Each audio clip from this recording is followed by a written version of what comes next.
안녕하세요. 오늘은 저희가 받은 에베소서 5장 15절에서 21절 이 설교 노트를 가지고 좀 깊이 있는 대화를 나눠보려고 합니다. 네, 반갑습니다. 여기서 말하는 그 지혜로운 삶, 또 성령 충만 이런 개념들을 좀 제대로 파헤쳐보는 게 오늘 목표인데요. 네, 이게 참 어떻게 살아야 하는가 하는 질문은 예나 지금이나 중요한 것 같아요. 그렇죠. 마치 그 셰익스피어 햄릿이 사느냐 죽느냐 고민했던 것처럼 오늘 본문도 그런 근본적인 방향성에 대한 답을 준다고 할 수 있겠죠. 아, 네.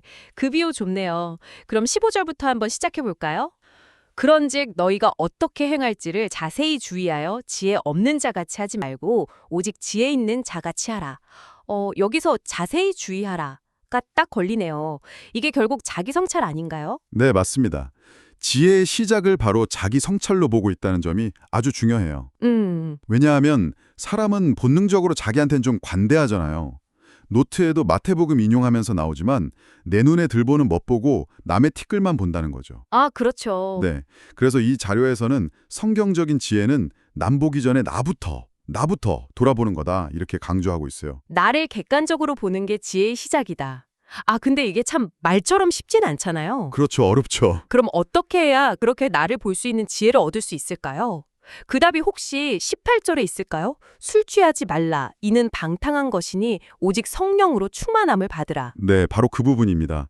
여기서 성령 충만을 지혜를 얻는 방법으로 제시하고 있어요. 근데 이걸 이해하려면 당시 문화랑 좀 비교해 봐야 하는데요. 당신 문화요? 네.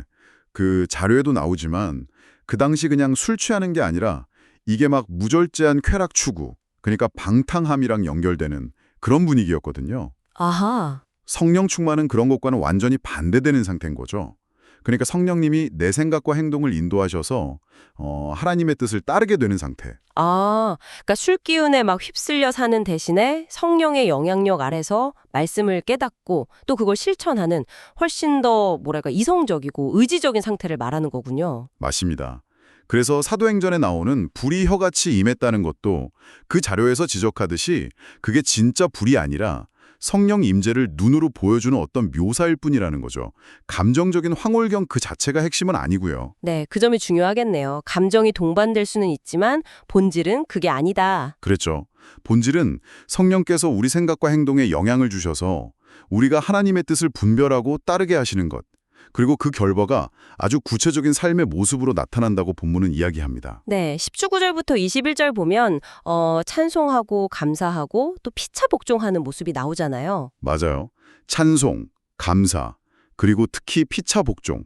이 세 가지가 성령 충만한 삶의 어떤 가시적인 증거로 제시되는 거죠. 피차 복종하라는 말이 참 인상적인데요. 네, 이게 당시 사회에서는 물론이고 어쩌면 지금도 상당히 파격적일 수 있어요. 보통 복종은 위에서 아래로잖아요. 그렇죠. 힘의 논리죠. 네. 근데 서로 복종하라는 건 그런 힘의 논리가 아니라 상호 존중, 그리고 섬김, 이걸 바탕으로 한 관계를 말하는 겁니다. 이게 성령 충만한 공동체의 아주 중요한 특징 중 하나라고 이 자료는 설명하고 있습니다. 와, 힘의 논리를 넘어서는 상호 존중의 관계? 이게 성령 충만의 증거라는 해석이 굉장히 와닿네요.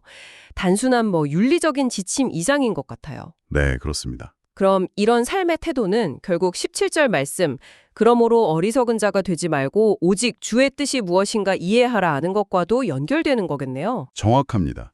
서로 복종하는 삶이라는 게 결국 내 뜻대로 사는 게 아니라 주의 뜻을 따르는 삶의 구체적인 모습인 거죠. 지혜라는 게 바로 이 하나님의 뜻을 분별하고 이해하는 능력이고요. 아, 그리고 이게 바로 시간을 낭비하지 않고 세월을 아끼는 길이라고 자료는 말합니다. 내 고집대로 살다가 방향 잃고 하매는 것만큼 시간 아까운 게 없으니까요. 네. 오늘 이 자료를 통해서 보니까 지혜로운 삶이라는 건 결국 나 자신을 계속 살피고 자기 성찰, 또 내 욕심이나 내 뜻이 아니라 하나님의 뜻을 알려고 애쓰는 삶이군요. 그렇죠. 그리고 그런 삶은 성령 충만을 통해서 가능해지고 그 결과가 찬송이나 감사, 그리고 더 나아가서는 그 서로 복종하는 관계로 드러난다. 이게 핵심이겠네요. 네, 맞습니다. 잘 정리해 주셨어요. 성령 충만이라는 게 그냥 나 혼자만의 어떤 신비한 체험, 여기에 그치는 게 아니라 공동체 안에서 관계 속에서 구체적인 열매로 나타나야 한다는 걸 분명히 보여주는 거죠. 그럼 마지막으로 여러분께 한번 생각해 볼 거리를 던져드리고 싶습니다.